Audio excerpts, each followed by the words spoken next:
All right, hello wine drinking people. Time for more of what I've had to drink yesterday, and a new winery to me. Some wines from, well, it's a new supplier here down in South Florida, and these guys are making a run at it. And Stephen Vincent's a label that's been around since 2003, but this incarnation of the package has only been around since January 2014. And you know, I don't know if I was not listening well enough or whatever, but I guess some of these wines are estate bottled, and they are purchasing some fruit also for some of these other labels that they've created.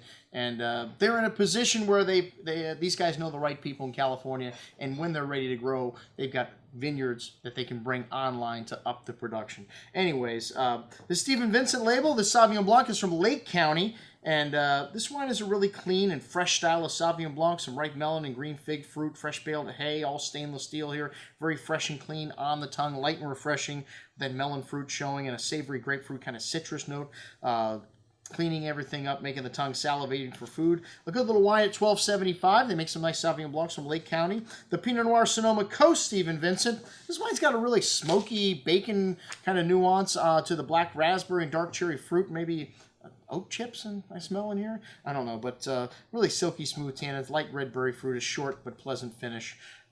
Everything you would expect from an inexpensive, cheap Pinot Noir. All right, the Stephen Vincent Crimson from Monterey. This is a blend of Syrah, Petite Syrah, Cabernet Sauvignon. This wine's chock full of berry pie fruit with plum and blackberry, some floral notes, just a hint of wild game maybe. That mixed wild berry fruit showing on the tongue. Very forward and pleasant. Lots of mass appeal here with short and pleasant finish. A good little wine at $12.75. All right, built for the masses. The Goyette Pinot, the most expensive wines in a line, these Goyette wines. Each of these brands are 10,000 cases or so, I guess. And like I said, they've got more vineyards coming online if they need to grow. This wine's got some nice dark cherry and strawberry jam-like fruit, 100% varietal, and some pretty floral notes and a touch of that bacon fat, smoky nuance in the first Pinot, the Stephen Vincent label, which I guess it's the same fruit, but there's no Carnero, similar fruit, but there's no Carneros in the blend with this one. Same winemaker, though, and a lot of that cherry and strawberry fruit showing. Some silky smooth tannins in this one, a nice hint of spice. A very good little Pinot at under 20 bucks, $19.25. That should be an easy sell. This 2012, a very good vintage, though. The Cabernet from 11 is 100% Alexander Valley, even though it doesn't say it on the label. And the mind behind this brand was the guy that created La Crema, onto Benziger, Chalk Hill, and well, he created the brand, and now I guess he's sold out, and he's just a winemaker for these wines. But this wine's got a good amount of black pepper spice and some tobacco, currant berry fruit,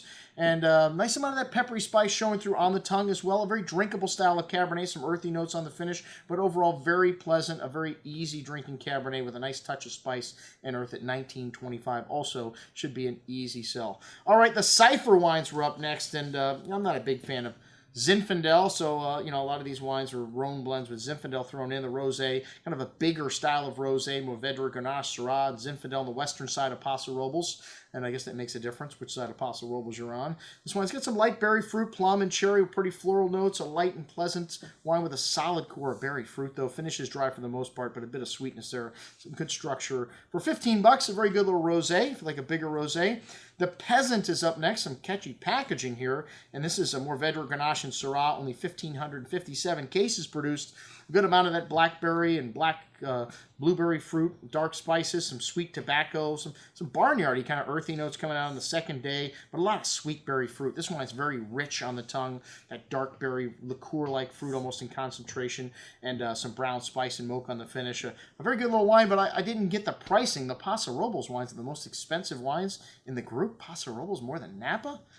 Anyways, especially for Zinfandel blend, the Anarchy Red, an unconventional Rhone blend, some Zinfandel, Mourvedre, and Syrah, kind of light nose, some green notes to it, some brambly berry fruit, floral notes. The green showing on the finish here also with this wine. It's a nice raspberry Jolly Rancher candy fruit, a touch of vanilla spice.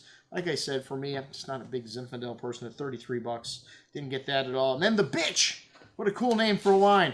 I'm sorry, but somebody else already used it. Dan Phillips, the Bitch, one of the wines he made from Australia. And this wine's got some strawberry jam and raspberry fruit in the nose, some pretty floral notes, some red licorice spice.